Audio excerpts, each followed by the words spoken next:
Chapter 2 Nachiketa. आज से सहस्रों वर्ष पूर्व महर्षि वाजसर्वा हुए। महर्षि वाजसर्वा का अधिकांश समय जब तप में बीता करता था। उसके पुत्र का नाम नचिकेता था। नचिकेता भक्त बालक था। उसने दृढ़ता, सत्य और धर्म के प्रति अगाध निष्ठा थी। उसके मुखमंडल से तेज टपकता था।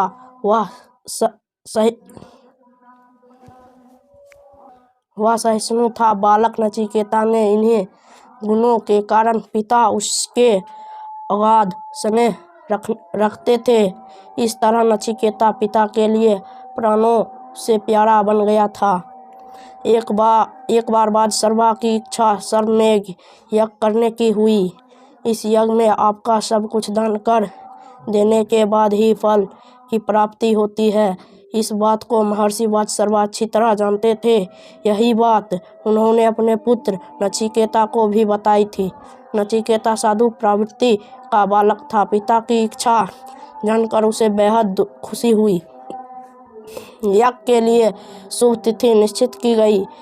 उस दिन सर्वमेघ यज्ञ का शुभारंभ हुआ। उसमें भाग लेने के लिए दूर दूर से ब्राह्मण पधारे। नचिकेता ने यज्ञ की एक एक क्रिया को ध्यान से देखा।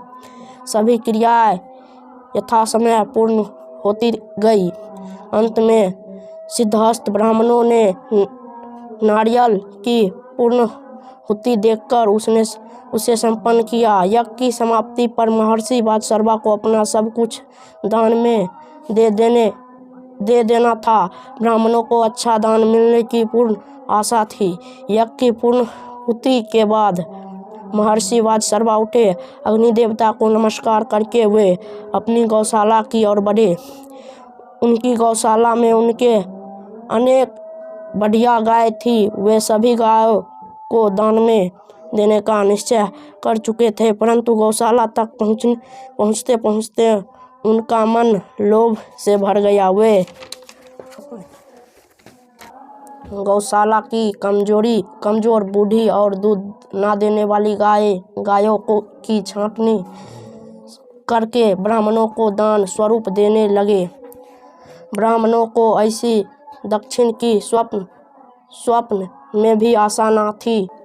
ब्राह्मणों को ऐसी दक्षिणा की स्वप्न में भी आशा न थी। महर्षि वाजसर्वा की लोभ प्रवृत्ति देखकर वे दुखी हुए, पर कुछ कह नहीं सके। नचिकेता भी यह सब कुछ देख रहा था। उसे पिता के निश्चय बदल जाने से विशेष दुख था। उसने पिता के पास जाकर पूछा, पिताजी, आपने तो इस महायज्ञ में अपना सर्वस्व दान में देने का निश्चय किया था, लेकिन आप अपनी प्रिय चीजें ना देकर ये बूढ़ी व कमजोर गायों को ही दे रहे हैं। महर्षि वाजसर्वा पुत्र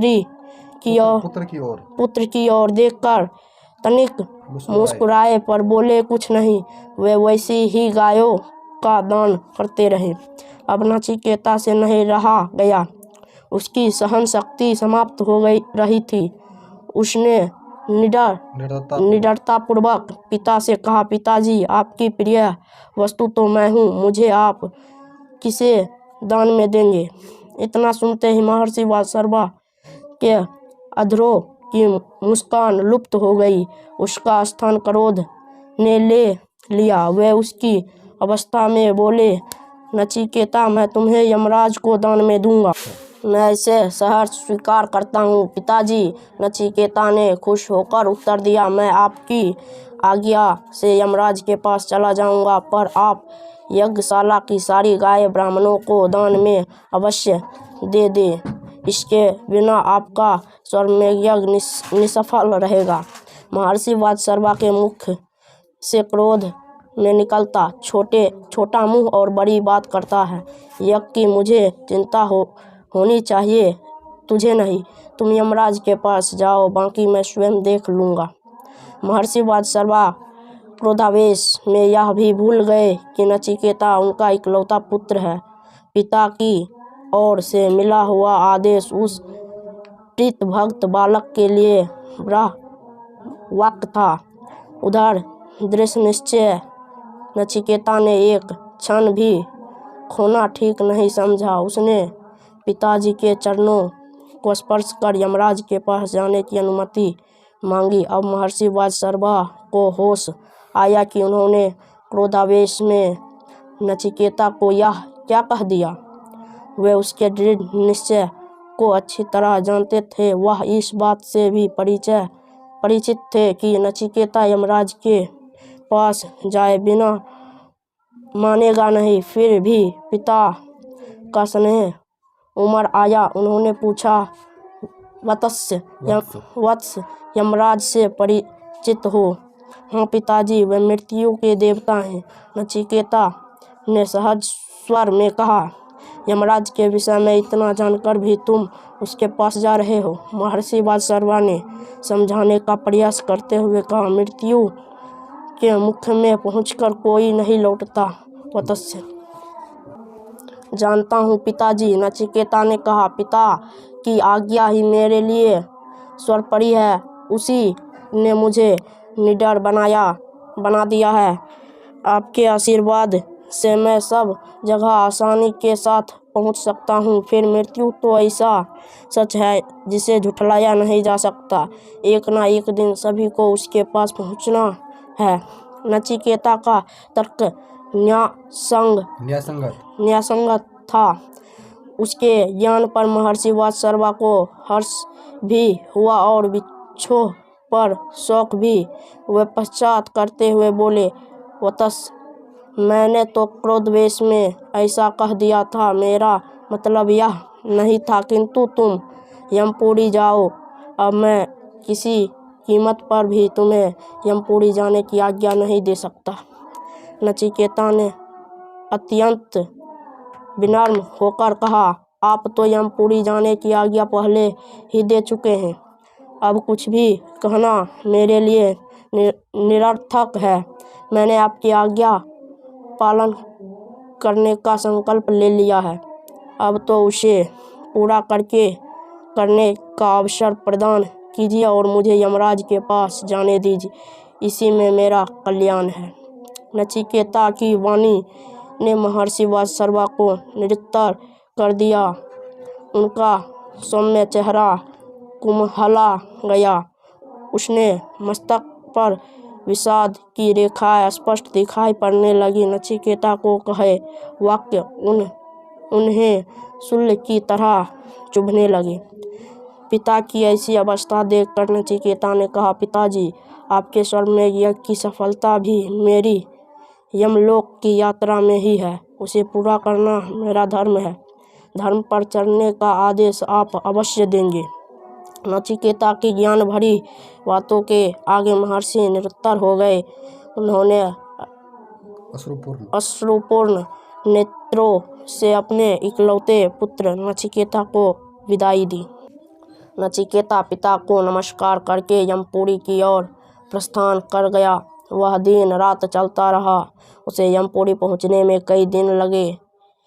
यमपुरी के मुख्य द्वार पर उसे रोक लिया गया। उस समय यमराज कहीं बाहर गए हुए थे। उसे मुख्य द्वार पर ही उनकी प्रतीक्षा करनी पड़ी। ये प्रतीक्षा की घड़ी में 3 दिन और 3 रातें बीत गई। वह भूख प्यास वहीं पड़ा रहा।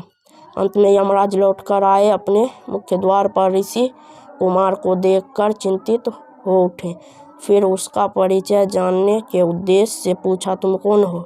नचिकेता ने नमस्कार कर विनम्र स्वर में कहा, देव, मैं महर्षि वाजसर्वा का एकमात्र पुत्र नचिकेता हूँ। यमराज ने प्रश्न किया, ऋषि कुमार, तुम्हारे यहाँ आने का कारण? नचिकेता फिर विनम्र स्वर में बोला, देव, मेरे पिता श्री ने स्वर्गमेघ यज्ञ किया है। उसी की दक्षिणा स्वरूप मुझे आपकी सेवा में भेजा है। इतना सुनकर यमराज का आश्चर्यचकित होना स्वाभाविक था। वे बोले, तुम्हें यमपुरी आते हुए भय नहीं लगा?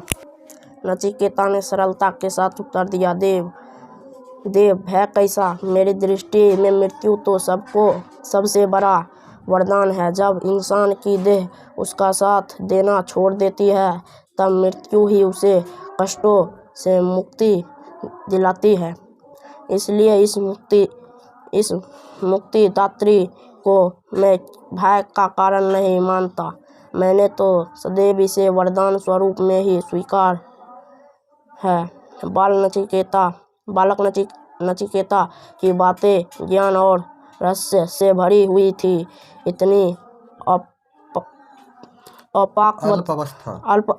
अल्पावस्था में इतना गुणवान होना किसी विरले का ही काम है।